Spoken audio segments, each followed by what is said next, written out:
अस्सलाम वालेकुम। बैंक वाले ਜਿਹੜੇ ਨੇ ਮੋਟੀ ਸਾਮੀ ਦੀ ਬੜੀ ਇੱਜ਼ਤ ਕਰਦੇ ਨੇ। ਇਹਨਾਂ ਨੂੰ ਪਤਾ ਲੱਗ ਜਾਂਦਾ ਕਿ ਇਹ ਮੋਟੀ ਸਾਮੀ ਹੈ, ਇਹਦਾ ਪੈਸਾ ਬੜਾ ਆਮਦਾ ਹੀ ਹੈ, ਇਹ ਬੜਾ ਪੈਸਾ ਅੱਗੇ ਪਿੱਛੇ ਕਰਦਾ, ਬਹੁਤ ਵੱਡਾ ਬਿਜ਼ਨਸਮੈਨ ਹੈ, ਉਹਦੀ ਫਿਰ ਬਹੁਤ ਜ਼ਿਆਦਾ ਰਿਸਪੈਕਟ ਕਰਦੇ ਨੇ। ਅੰਕਲ ਹੋਰੀ ਕਹਿੰਦੇ ਮੈਂ ਜਿਸ ਟਾਈਮ ਬੈਂਕ ਜਾਂਦਾ ਸਾਂ ਆਪਣੀ ਨਵੀਂ ਟਿਓਟਾ 'ਚ ਜਾਂਦਾ, ਕਹਿੰਦਾ ਬੋਸਕੀ ਦਾ ਸੂਟ ਮੈਂ ਪਾਇਆ ਹੁੰਦਾ, ਮੁੰਡੇ ਤੇ ਪਰਨਾ ਰੱਖਿਆ ਹੁੰਦਾ ਤੇ ਮੁੱਛਾਂ ਨੂੰ ਵੱਟ ਦੇ ਕੇ ਤੇਲ ਲਾ ਕੇ ਮੈਂ ਜਿਸਲੇ ਬੈਂਕ ਵੜਨ ਲੱਗਦਾ ਸਾਂ ਅੱਗੇ ਗਾਰਡ ਖਲੋਤੇ ਹੁੰਦਾ, ਕਹਿੰਦਾ ਮੈਨੂੰ ਸਲੂਟ ਮਾਰਦਾ, ਮੈਂ ਉਹਦੇ ਨਾਲ ਸਲਾਮ ਲੈਂਦਾ ਸਾਂ। ਕਹਿੰਦਾ ਇਤਨੇ ਮੇਰੇ ਤਲੁਕਾਤ ਹੋ ਗਏ ਸੀ, ਉਹਨਾਂ ਨੂੰ ਪਤਾ कि बड़ा सामी है, बड़ा पैसे वाला। कहना जिसले मैं अंदर वड़दा सा अगू जड़ा वो बंदे जड़े मुलाजम ने या कुड़ियां ने खलो के मैनू सलाम कर दिया सी, मैनू कहंदे इधर आके सैर ते बह जाओ, जे मैनेजर मसरूफ होंदा है कहंदा थोड़ी देर इंतजार करो, वेले होंदे तुसी अंदर टुर जाओ। कहंदा लैन च मेरा खलोण वाला सिस्टम नहीं सी, जो भी पैसे मैं लैने ते मेरे कोल ही पर्चियां लैंदे सी, मैं उत्ते सैन वगैरह करके ते अपने पैसे लैके आ जांदा सी। कहंदा मैनू अंदर केबन च बुला लैंदा मैनेजर, जाके उत्थे झट बहना, ਉਹਦੇ ਨਾਲ ਚਾਹ ਸ਼ਾ ਪੀਣੀ, ਕਾਫੀ ਪੀਣੀ, ਕਹਿੰਦਾ ਗੱਪ ਲਾਣੀ, ਚੰਗਾ ਭਲਾ ਮੇਰੇ ਨਾਲ ਫਰੀ ਹੋ ਗਏ ਅਸੀਂ। ਕਹਿੰਦਾ ਮੈਨੂੰ ਇੱਕ ਦਿਨ ਕਹਿੰਦਾ ਕਿ ਅੱਜ ਜਿਹੜਾ ਨਾ ਚੋਈ ਸਾਹਿਬ ਤੁਹਾਨੂੰ ਮੈਂ ਖਾਣਾ ਖਵਾਉਣਾ ਸ਼ਾਮੀ। ਕਹਿੰਦਾ ਨਹੀਂ ਅੱਜ ਤੇ ਯਾਰ ਮੈਂ ਮਸਰੂਫ ਹਾਂ, ਮੈਂ ਖਾਣਾ ਨਹੀਂ ਖਾ ਸਕਦਾ। ਚਲੋ ਫਿਰ ਕੱਲ ਦਾ ਪ੍ਰੋਗਰਾਮ ਬਣਾ ਲਓ ਤੇ ਕੱਲ ਤੁਸੀਂ ਲਾਜ਼ਮੀ ਆਉਣਾ ਜਿਹੜਾ ਨਾ ਮੇਰੇ ਨਾਲ ਆ ਕੇ ਖਾਣਾ ਖਾਣਾ। ਉਹਨਾਂ ਕਹਾ ਜੀ ਠੀਕ ਹੈ, ਕੱਲ ਸ਼ਾਮੀ ਦਾ ਪੱਕਾ ਹੋ ਗਿਆ, ਮੈਂ ਆ ਜਾਵਾਂਗਾ ਤੁਹਾਡੇ ਨਾਲ ਹੋਟਲ ਦੇ ਰੋਟੀ ਖਾ ਲਾਂਗੇ। ਕਹਿੰਦਾ ਪਹਿਲਾਂ ਤੇ ਮੈਂ ਆਖਿਆ ਕਿ ਤੂੰ ਸਾਡੇ ਹੀ ਆ ਜਾ ਕੋਠੀ ਤੇ, ਉੱਥੇ ਹੀ ਖਾਣਾ ਇਕੱਠੇ ਖਾ। ਨਹੀਂ ਨਹੀਂ ਅੱਜ ਮੇਰੀ ਤਰਫੋਂ ਹੈ, ਅਗਲੀ ਵਾਰੀ ਤੁਹਾਡੀ ਤਰਫੋਂ। ਕਹਿੰਦਾ ਥੋੜਾ ਉਹ ਵੀ ਵਡੇਰੇ ਸੀ। ਕਹਿੰਦਾ ਦੂਸਰੇ ਦਿਨ ਗਿਆ ਮੈਂ 3 ਬੰਦੇ ਹੋਰ ਨਾਲ ਲੈ। ਕਹਿੰਦਾ ਇੱਕ ਵਾਰੀ ਦੇ ਮੈਨੇਜਰ ਦਾ ਰੰਗ ਉੱਡਿਆ, 3-4 ਬੰਦੇ ਤੱਕ ਕੇ। ਕਹਿੰਦਾ ਅਸੀਂ ਉਸੇ ਤਰ੍ਹਾਂ ਗੱਡੀ 'ਚੋਂ ਨਿਕਲੇ। ਕਹਿੰਦਾ ਮੇਰੀ ਤੇ ਆਦਤ ਹੈ ਨਾਰਮਲ ਜੇ ਕੱਪੜੇ, ਜਿਹੜਾ ਬੋਸਕੀ ਦਾ ਸੂਟ ਪਾਇਆ, ਮੁੰਡੇ ਤੇ ਪਰਨਾ ਰੱਖਿਆ। ਕਹਿੰਦਾ ਜਿਸ ਹੋਟਲ 'ਚ ਮੈਂ ਵੜਿਆ ਤੇ ਮੈਨੇਜਰ ਸਾਹਿਬ ਨੇ ਕੋਟ ਸ਼ੂਟ ਪਾਇਆ, ਟਾਈ ਸ਼ਾਈ ਲਾਈ ਤੇ ਬੜਾ ਟੈਟ ਤਿਆਰ ਹੋਏ ਆ, ਪਰਫਿਊਮ ਸ਼ੂਮ ਲਾਈ। ਕਹਿੰਦਾ ਜਾ ਕੇ ਜਿਸਲੇ ਮੇਰੇ ਕੋਲ ਬੈਠਾ ਖਾਣਾ ਛਾਣਾ ਖਾਣ ਲੱਗ ਪਏ, ਗੱਪਾਂ ਛੱਪਾਂ ਲਾਈਆਂ। ਕਹਿੰਦਾ ਅੱਗੇ ਵੀ ਉਹਦੇ ਨਾਲ ਫਰੀ ਗੱਪ ਛੱਪ ਲਾਈ ਦੀ ਸੀ। ਕਹਿੰਦੇ ਜਿਹੜੇ ਮੇਰੇ ਨਾਲ ਜਵਾਨ ਹੈ ਉਹਨਾਂ ਚੰਗੀ ਖੁੱਲ੍ਹ ਕੇ ਰੋਟੀ ਖਾਧੀ। ਜਿਸਲੇ ਪੈਸੇ ਦੇਣ ਦੀ ਵਾਰੀ ਆਈ ਕਹਿੰਦਾ ਅੰਕਲ ਹੀ ਕਹਿੰਦਾ ਮੈਂ ਜੇਬ 'ਚ ਹੱਥ ਪਾਇਆ। ਕਹਿੰਦਾ ਨਾ ਜੀ ਅੱਜ ਜਿਹੜੀ ਰੋਟੀ ਹੈ ਉਹ ਮੇਰੀ ਤਰਫੋਂ। ਉਹਨੇ ਕਿਹਾ ਯਾਰ ਕਿਹੜਾ ਕੋਈ ਫਰਕ ਪੈਂਦਾ, ਤੁਸੀਂ ਸਾਡੇ ਕਿਤਨੇ ਕੰਮ ਕਰਦੇ ਹੋ ਬੈਂਕ 'ਚ, ਛੱਡੋ ਪਰਾਂ ਮੈਂ ਹੀ ਪੈਸੇ ਦੇਣਾ। ਕਹਿੰਦਾ ਮੈਨੇਜਰ ਕਹਿੰਦਾ ਨਾ ਨਾ ਨਾ ਅੱਜ ਨਹੀਂ ਤੁਸੀਂ ਪੈਸੇ ਦੇਣੇ, ਅੱਜ ਪੈਸੇ ਮੈਂ ਹੀ ਦਿਆਂਗਾ। ਕਹਿੰਦਾ ਮੈਂ ਕਿਹਾ ਠੀਕ ਹੈ ਤੁਹਾਡੀ ਮਰਜ਼ੀ। ਕਹਿੰਦਾ ਉਹਨਾਂ ਪੈਸੇ ਦਿੱਤੇ, ਚਾਹ ਸ਼ਾਹ ਪੀਤੀ, ਕਹਿੰਦਾ ਪੀ ਕੇ ਥੋੜ੍ਹੀ ਦੇਰ ਗੱਪ ਹੋਈ। ਕਹਿੰਦਾ ਮੈਂ ਕਿਹਾ ਠੀਕ ਹੈ ਅਸੀਂ ਹੁਣ ਚੱਲਦੇ ਹਾਂ, ਸਾਡਾ ਸਫ਼ਰ ਵੀ ਢੇਰ ਹੈ, ਸਪੈਸ਼ਲ ਤੁਹਾਡੇ ਵਾਸਤੇ ਆਏ ਹਾਂ, ਤੁਸੀਂ ਆਖਿਆ ਵੀ ਤੁਹਾਨੂੰ ਖਾਣਾ ਖਵਾਉਣਾ ਹੈ। ਕਹਿੰਦਾ ਬਹਰਹਾਲ ਗੱਪ ਹੁੰਦੀ ਸੀ ਉਹਦੇ ਨਾਲ। ਕਹਿੰਦਾ ਠੀਕ ਹੈ ਜੀ ਠੀਕ ਹੈ ਚੋਈ ਸਾਹਿਬ ਤੁਸੀਂ ਜਾਓ।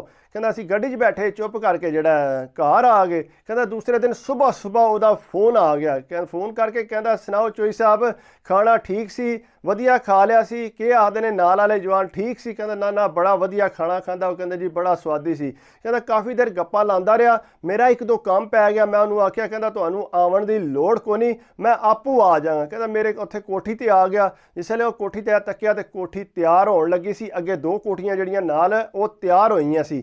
ਕਹਿੰਦਾ ਕੀ ਇਤਨਾ ਪੈਸਾ ਇਸਤੇਮਾਲ ਕਰ ਰਹੇ ਹੋ, ਕਿੱਧਰ ਪੈਸਾ ਕਰਦੇ ਹੋ? ਕਹਿੰਦਾ ਯਾਰ ਇਹ ਕੋਠੀ ਸ਼ੁਰੂ ਕੀਤੀ ਹੈ, ਇਹਦੇ ਤੇ ਸਾਰੇ ਪੈਸੇ ਲੱਗਦੇ ਨੇ ਪਏ। ਕਹਿੰਦਾ ਅੱਛਾ ਠੀਕ ਹੈ ਕੋਈ ਨਹੀਂ ਮਸਲਾ ਚੋਈ ਸਾਹਿਬ, ਜਿਸ ਵੇਲੇ ਤੁਹਾਨੂੰ ਲੋੜ ਹੋਵੇ ਮੈਨੂੰ ਦੱਸਿਆ ਕਰੋ, ਮੈਂ ਆਪੂ ਨਾਲ ਮੌਜੂਦ ਹੋਵਾਂ, ਮੈਂ ਮੁਲਾਜ਼ਮ ਨੂੰ ਕਹਿ ਦਿਆਂਗਾ, ਲੇਕਿਨ ਇਹ ਹੈ ਕਿ ਤੁਸੀਂ ਪੈਸੇ ਜਿਹੜੇ ਨਾ ਉੱਥੋਂ ਲੈ ਸਕਦੇ ਹੋ। ਕਹਿੰਦਾ ਠੀਕ ਹੈ। ਕਹਿੰਦਾ ਚਾਹ ਸ਼ਾਹ ਨੂੰ ਪਲਾਈ, ਆਖਿਆ ਬਹਿ ਰੋਟੀ ਖਾ ਲੈ। ਕਹਿੰਦਾ ਨਹੀਂ ਰੋਟੀ ਅੱਜ ਨਹੀਂ ਖਾਵਾਂਗਾ। ਕਹਿੰਦਾ ਉੱਠ ਕੇ ਟੁਰ ਗਿਆ। ਕਹਿੰਦਾ ਇਸੇ ਤਰ੍ਹਾਂ ਫੋਨ ਤੇ ਗੱਪ ਸ਼ੱਪ ਹੁੰਦੀ ਰਹੀ। ਇੱਕ ਦਿਨ ਮੈਨੂੰ ਕਹਿੰਦਾ ਕਿ ਚੋਈ ਸਾਹਿਬ ਮੈਂ ਤੁਹਾਡੇ ਘਰ ਆਵਾਂਗਾ, ਲਾਵਾਂਗਾ ਚੱਕਰ ਆਪਣੀ ਬੀਵੀ ਨਾਲ। ਕਹਿੰਦਾ ਮੈਂ ਬੜਾ ਹੈਰਾਨ ਹੋਇਆ ਕਿ ਆਪਣੀ ਬੀਵੀ ਨਾਲ ਚੱਕਰ ਲਾਏਗਾ। ਕਹਿੰਦਾ ਮੈਂ ਕਿਹਾ ਜੀ ਮੋਸਟ ਵੈਲਕਮ, ਤੁਸੀਂ ਲਾ ਲਓ ਚੱਕਰ। ਕਹਿੰਦਾ ਮੈਂ ਆਪਣੇ ਘਰਦਿਆਂ ਨੂੰ ਆਖਿਆ ਕਿ ਇਸ ਤਰ੍ਹਾਂ ਜਿਹੜਾ ਬੈਂਕ ਮੈਨੇਜਰ ਜਿਹੜਾ ਮੇਰੀ ਬੜੀ ਇੱਜ਼ਤ ਕਰਦਾ ਹੈ, ਉਹ ਜਿਹੜਾ ਆਪਣੀ ਬੀਵੀ ਨਾਲ ਸਾਡੇ ਘਰ ਆ ਰਿਹਾ। ਕਹਿੰਦਾ ਉਹਨਾਂ ਘਰ ਸਾਰੇ ਤਿਆਰ ਸ਼ਿਆਰ ਹੋ ਗਏ, ਕੋਠੀ ਜਗ੍ਹਾ ਸਾਰੇ ਸਿਸਟਮ ਤਿਆਰ ਕਰ ਲਿਆ, ਖਾਣਾ ਛਾਣਾ। ਕਹਿੰਦੇ ਜਿਸ ਵੇਲੇ ਉਹ ਦੋਏ ਆਏ ਮੀਆਂ ਬੀਵੀ, ਕਹਿੰਦਾ ਬੜੀ ਉਹਨਾਂ ਨੂੰ ਇੱਜ਼ਤ ਦਿੱਤੀ, ਖਾਣਾ ਖਵਾ ਲਿਆ, ਬੜਾ ਵੱਡਾ ਡਾਈਨਿੰਗ ਟੇਬਲ, ਉਹਦੇ 'ਤੇ ਬਹਿ ਕੇ ਸਾਰਿਆਂ ਨੇ ਖਾਣਾ ਖਾਧਾ। ਖਾਣਾ ਖਾ ਕੇ ਜਿਹੜੀ ਬੀਵੀ ਉਹਦੀ, ਕਹਿੰਦਾ ਮੇਰੀ ਬੀਵੀ ਨੂੰ ਜਿਹੜਾ ਸਾਈਡ 'ਤੇ ਲੈ ਗਈ, ਜਾ ਕੇ ਗੱਪਾਂ ਛੱਪਾਂ ਲਾਉਣ ਲੱਗ ਪਈ। ਹਾਂ ਜੀ ਤੁਹਾਡਾ ਮੁੰਡਾ ਕਿੱਥੇ ਹੈ? ਇਹ ਮੁੰਡਾ ਸਾਡਾ ਤੇ ਇਹ ਫਲਾਣਾ ਮੁੰਡਾ ਹੈ, ਤੇ ਕਹਿੰਦਾ ਮੇਰੀ ਕੁੜੀ ਹੈ ਤੇ ਇਸ ਤਰ੍ਹਾਂ ਪੜ੍ਹ ਰਹੀ ਹੈ, ਵਕੀਲ ਵੀ ਬਣਦੀ ਹੈ, ਤੇ ਉਹ ਜਿਹੜੀ ਇਸ ਤਰ੍ਹਾਂ ਤਲੀਮ ਹਾਸਲ ਕਰ ਰਹੀ ਹੈ। ਕਹਿੰਦਾ ਅੱਛਾ ਚਲੋ ਠੀਕ ਹੈ। ਕਹਿੰਦਾ ਥੋੜ੍ਹੀ ਦੇਰ ਗੱਪ ਹੋਈ, ਫਿਰ ਜਿਹੜਾ ਖਾਣਾ ਛਾਣਾ ਖਾ ਕੇ ਉਹਨਾਂ ਨੂੰ ਅਲਵਿਦਾ ਕੀਤਾ, ਉਹ ਟੁਰ ਗਏ। ਕਹਿੰਦਾ ਬਾਅਦ 'ਚ ਮੇਰੀ ਬੀਵੀ ਆਖਦੀ ਹੈ ਇਹ ਤਾਂ ਸਾਡੇ ਬੱਚਿਆਂ ਦੇ ਬਾਰੇ 'ਚ ਪੁੱਛ ਰਹੇ ਸੀ, ਇਹ ਲੱਗਦਾ ਕੋਈ ਰਿਸ਼ਤੇ ਦੇ ਚੱਕਰਾਂ 'ਚ ਨੇ। ਕਹਿੰਦਾ ਹੋ ਸਕਦਾ ਰਿਸ਼ਤੇ ਦੇ ਚੱਕਰਾਂ 'ਚ ਹੋਣ।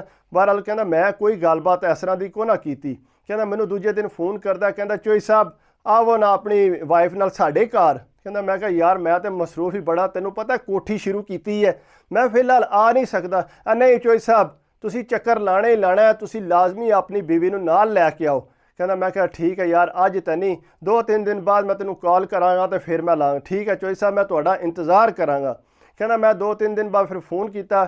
ठीक है यार असां ਉਂਝ भी शहर वालों दरावना है तो दोए ਜਿਹੜਾ ਮੀਆਂ ਬੀਵੀ ਅਸੀਂ ਲਾਂਗੇ ਤੁਹਾਡੇ ਘਰ ਚੱਕਰ। ਕਹਿੰਦਾ ਰਾਹ ਜਾਂਦਿਆਂ ਉੱਥੋਂ ਪੇਟੀ ਜਿਹੜੀ ਫਰੂਟ ਦੀ ਲਈ ਸਿੱਧੀ ਉਹਨਾਂ ਦੇ ਘਰ ਲੈ ਗਏ। ਕਹਿੰਦਾ ਉਹਨਾਂ ਦੀ ਅੱਗੂ ਚੰਗੀ ਭਲੀ ਕੋਠੀ ਸੀ। ਕਹਿੰਦਾ ਚੰਗੀ ਭਲੀ ਸਾਮੀ ਹੈ ਉਹ ਵੀ ਮੈਨੇਜਰ ਜਿਹੜਾ ਨਾ ਪੈਸੇ ਲੱਗਦਾ ਅੱਗੂ ਪਿੱਛੂ ਢੇਰ ਲਾਂਦਾ ਸੀ। ਕਹਿੰਦਾ ਬੜਾ ਹੀ ਸੌਖਾ ਸੀ। लेकिन कहता असी अंदर टुर गए जाके तकिया अंदर कहता वो जड़ियाँ कोठियाँ असी तैयार कर रहे हैं वो ज़्यादा ये अंदर जोड़ा फर्नीचर जोड़ा महंगा पिया सी बहुत हाई लैवल का सिस्टम आया अंदर क्योंकि मैं तो ये कोठी शुरू की सी ये बना रहा सा। बहरहाल कहता जिसले अंदर गए जाके उन्होंने वाकई बहुत ज़्यादा खाना तो कहना किसी बच्चे ने भी नाल लै आना सी। कहना बहरहाल इस तरह की गल को ना फिर थोड़ी देर गप हुई हो के कहना आपू ही गल की उन्हें कहते कि तुसी जड़ा अपने बेटे की शादी नहीं करनी आ बेटा तो जवान होया लेकिन ये पढ़ाई कर रहा असी ये सोचा नहीं कहते साड़ी भी कुड़ी जी है वकील बनती है पी लेकिन साड़ा यही दिल है कि चलो किधरे रिश्ता हो जाए तो शादी कर दो। उन्हें आखिया जी ठीक है बड़ी सोहनी गल है। अगू कहना मैनेजर बजाते खुद बोल के मैनू आखदा है कि क्यों ना चोई साहब असी आपे च रिश्ता कर लवीए। कहते यार अजे मैं इस बारे कुछ कह नहीं सकता थोड़ा मैनू सोचने का टाइम दे तो फिर चलो साढ़े अपने खानदान च बड़े रिश्ते ने। उन्हें कहा ठीक है चोई साहब तुसी आराम नाल सोच लो तो जिसा तुहाडा दिल मन्निया। कहता कुड़ी देखी कुड़ी वाकई बड़ी सोहनी सी। बहरहाल कहता जिसले असी उत्थों खा पी के घर आ गए कहते बीवी मेरी कहती है मैनू कुड़ी बड़ी चंगी लगी है बड़ी सोहनी कुड़ी है जे वो रिश्तेदार आखदे ने पे अपने मूँह बोल के कुड़ी भी चंगी भली पढ़ी है साडा मुड़ा भी पढ़दा पिया तो क्यों ना असी रिश्ते की हाँ कर दईए। कहते मैं क्या वेख लै एक बारी फिर जे तेरा दिल मनदा है तो ठीक है रिश्ता कर लैने आ। कहते मैनू मंजूर है तुसी जड़ा उन्हां अगे हाँ करो। कहता दूजे दिन जड़ा मैं उहदे बैंक गया जाके सलाम दुआ की मैं पैसे लैने सी ਉਂਝ भी। कहता जी ठीक है सानू जड़ा ना तुहाडी कुड़ी बहुत अच्छी लगी है तो असी ये सोचा कि असी जड़ा तुहाडी कुड़ी नाल अपने मुंडे की शादी करन नूं तैयार आ चलो दोए पढ़ाई भी करते रहणगे। उन्हें आखिया जी बड़ा खुश होया उस टाइम कहता छड्ड के ना तू बैंक तो बाहर आ गया दरवाजे तक। ठीक है चोई साहब यह जी खुशखबरी है ना मैं अपनी वाइफ नूं सुनाना चाहना वो बहुत ज़्यादा बेचैन है तो इस वास्ते मैं उन्हें कोई खबर सुना ला। कहता बाहर खलोती ने फ़ोन किया अपनी वाइफ नूं कि इस तरह चोई साहब ने हामी भर दी है तो रिश्ता जड़ा ना साडा पक्का हो गया। कहता जी ठीक है। कहता चोई साहब असी हुण तुहाडे घर आवांगे मठियाई लैके। कहता ना यार तुसा क्यों आवना मैं आपू आ जा। उन्हें कहा नहीं असी आवांगे। कहना बैंक मैनेजर चंगा भला फ्रूट तो मठियाई तो कहना हालांकि कुड़ी वाले कित्थों जाते हैं कहना कुड़ी वाले जो साढ़े घर आ गए। कहना चंगा भला उत्थे सिस्टम होया। कहना अगू कहते जी चोई साहब दिहाड़ा कदों रखीए शादी का। उन्हें आखिया जी जिस तरह तुहानूं मुनासिब लगता है। कहना लेकिन मेरा एक गल है जे ना मैं कुड़ी नूं जेवर पाना जे तो ना जड़ा मैं कोई ज़्यादा वड्डा कोई पार्टी शार्टी करनी है निकाह ही करना जे। कहता उन्हें दूसरी गल ही को ना की। उन्हें आखिया चोई साहब जिस तरह मर्जी तुसी एक जोड़ा भी ना कुड़ी नूं लाओ जिस तरह दिल करदा जे कुड़ी नूं विआह के ते तुसी लै जाओ। कहते बड़ा हैरान होया यार इतनियां गल्लां मन्नी जांदा है इतना सौखा बंदा है तो मैनू जड़ा हर चीज़ तू जड़ा हामी करी आंदा जी जी ठीक है चोई साहब। कहता बहरहाल वो सारियां गल्लां तो मन गया जदों चोई साहब तुसी आखदे हो उदों दे दिहाड़े कर लो। कहता मैं क्या ठीक है चलो मैं अपनी वाइफ नाल सलाह करना तो फिर तेन दसना। कहना वाइफ नाल सलाह की उन्हें आख्या जी जल्दी दी रख लो जदों जल्दी हो सकती है चलो घर मेरे आ जे नो तो चंगी गल है। कहता दिहाड़े कर दिते असी गए जाके निकाह किया निकाह करके तो असी लैंदा घर। कहते जिसले घर लैके आए हाँ वो दूजे दिन कुड़ी ने फोन मारिया घर हुण कुड़ी नूं तो सारी गल का पता लग गया सी। कहता जिसले वो आए ना बड़े गर्म होए तो तत्थ होए। कहता फोन भी को ना मारिया इतनी मेरी इज्जत करता सी कि छड्ड गल दिओ हर गल नाल चोई साहब करता सी। कहता जिसले मेरे घर आया घर आके तो मैनू जड़ा बड़ा मूँह रुखा जा उहदा ते कहता बाहर खड़ के चोई साहब जरा बाहर ते आओ। उन्हें कहा जी दसो। उन्हें आख्या चोई साहब यह जड़ियाँ कोठियाँ ने ये जड़ियाँ तुसी दो बनाईयां ने तीसरी शुरू की है। उन्हें आख्या चोई साहब तुहाड़ियां ने। कहता यार मैं तेनू कदों आख्या मेरियां ने नहीं चोई साहब यह जड़ा तुहाडे कोल बैंक च पैसा वगैरह सिस्टम सारा है ये तुहाडा है। कहता मैं तेनू एक दिन भी आख्या पैसा मेरा है। उन्हें आख्या तो पैसा किहदा जे चोई साहब। उन्हें आख्या जेडे बंदे ने ये हुंदे ने इंग्लैंड ये मेरी बड़ी इज्जत करते हैं साडी फैमिली नूं जिहड़ा इंज रखिया ने जिस तरह उन्हां दी अपनी फैमिली है। साडे बच्चों की तलीम का साडे ते खाण पीण का खर्चा यह गड्डी उन्हां दी असीं इस्तेमाल कर रहे हैं। उन्होंने एक दिन भी नहीं उन्होंने सानूं आख्या कि जिहड़ा कि तुसीं ना इस्तेमाल करो उन्हां दी हर चीज़ जिहड़ी है असीं इस्तेमाल करने आ पे। कहना मैनेजर ते तोते ही उड़ गए। उन्हें आख्या जिहड़ा पैसा तुहाडे कोल पिया तुहाडा नहीं। उन्हें आख्या नहीं मेरा नहीं है मैं तो सिर्फ इत्थे काम करवा रहा उन्हां दी कोठियां दा ध्यान रख रहा। लेकिन उन्होंने मैनू आंदे तू नवे कपड़े पाया कर गड्डी तू अपने कोल रखिया कर लेकिन मैं उन्होंने कदे पैसा नहीं मारिया जिस वजह तो वो मेरी बड़ी इज्जत करते हैं। कहना मैनेजर तो बड़ा ਰੰਗ ਉੱਡਿਆ ਤੇ ਕਹਿੰਦਾ ਇਹ ਮੇਰੇ ਕੋਲ ਕੀ ਹੋ ਗਿਆ, ਮੇਰੀ ਤੇ ਕੁੜੀ ਵਕੀਲ ਵੀ ਬਣਦੀ ਸੀ, ਮੈਂ ਕਿਹਨਾਂ ਦੇ ਛੜਿਆ, ਇਹ ਤੇ ਮੁਲਾਜ਼ਮ ਹੈ, ਇਹਨੂੰ ਜਿਹਨੂੰ ਮੈਂ ਚੋਈ ਸਾਹਿਬ ਬਣਾਇਆ ਸੀ।